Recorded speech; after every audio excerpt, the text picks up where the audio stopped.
Autoline Daily is brought to you by Borg Warner, feel good about driving. Bridgestone, your journey, our passion.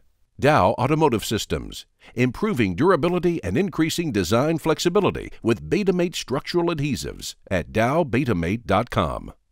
And by Hyundai, new thinking, new possibilities.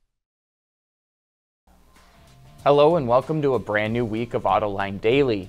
Later in the show we'll look for Jeep Easter eggs, but first we'll start off with more May sales numbers. As we reported last week, Tesla's US sales were down nearly 35% in May, but overall, the EV segment posted a solid gain last month. Wards reports that electric vehicle sales were just under 6,000 units. That's a 34% gain compared to 2013.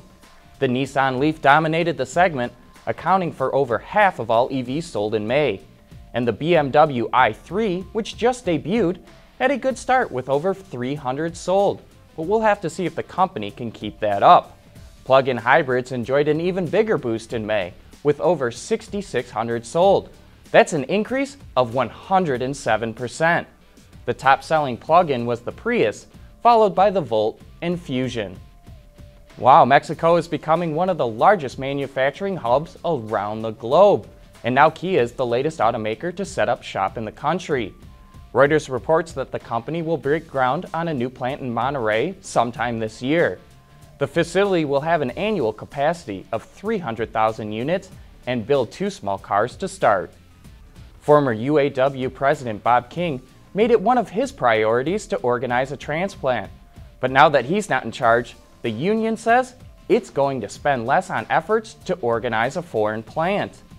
The Detroit News reports that for the last 4 years, the UAW has used $15 million annually from its strike fund to organize, but now the new Secretary-Treasurer of the union, Gary Castile, says it's going to spend less on trying to get a transplant to join the union. And we've got more news right after this.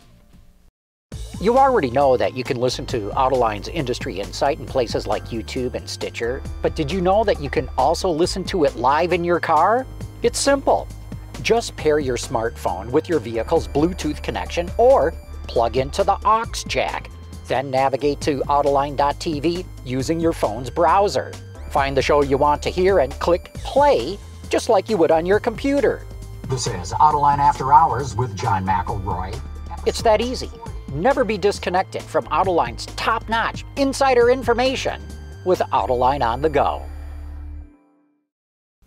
Electronic forms of communication are so popular these days, but this next story may have you using good old snail mail. On Friday, the United States Postal Service issued a new set of hot rod stamps, which depict one of 2 32 Ford Roadsters. The first is a rear 3/4 view of a black version with flames running down the side of it, and the other is a frontal view of a red model. Prices for the stamps start out at about $10 for a book of 20, but you can also get a framed piece of art or even hot rod envelopes. Supplier company Valeo is kicking off its 2nd annual Valeo Innovation Challenge, which gives young engineers an opportunity to create the equipment that will make cars more intelligent and intuitive by 2030. To take part, teams of 2 to 5 students must present a relevant and innovative project to the contest website. From there, 20 teams will be given €5,000 or about $6,800 to put their idea into practice and build a functioning concept, which they will present to a jury at the 2015 Frankfurt Auto Show. The winning team will take home a €100,000 prize or about $136,000. Just click the link in today's show notes to find out all of the details. Coming up next, hunting for Easter eggs in June. Here's one of the great things about the all-around performance of our Jeweler tires. Excellent traction. Do you need a ladder? Yes, I do. Okay. At Bridgestone, our passion for performance knows no bounds. For the past couple of years, Jeep has hidden design icons into its SUVs that it calls Easter eggs because you have to look hard to find them in some cases. On last week's Autoline After Hours, we were joined by Phil Jansen, the vehicle line executive for the upcoming Jeep Renegade. In the following clip, he points out where some of the Easter eggs you can find on the new vehicle. There are a lot of Easter eggs on this vehicle, more than I think I know where they're all at. Well, look where Chip's looking right now, because I think he done found one of them. Yeah, you really all through the exterior and the interior, there's numerous examples. I think you should look at one on the up the mirror cover.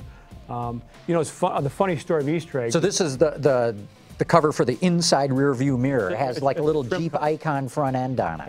Has the Willys Jeep front end. We leverage that in numerous locations. You'll see it on the trim. You'll see it on the lighting. Oh, what are we looking at here? Well, that's just basically a bezel along the speaker or the door trim. You can see the same Jeep expression.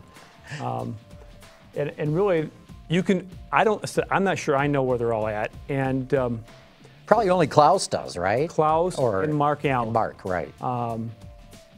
Then you'll see even on the wheel, there's a Willys Jeep on the Renegade wheel. Oh, nice. That's cool. At first I saw it, I thought maybe there was like a tape on the wheel, and I went down there. Oh, that's a Jeep. If you want to learn more about the Renegade, you can watch that entire episode on our website or on YouTube. Just search for the Autoline Network, or you can download the podcast through iTunes. But that wraps up today's show. Thanks for watching, and please join us again tomorrow.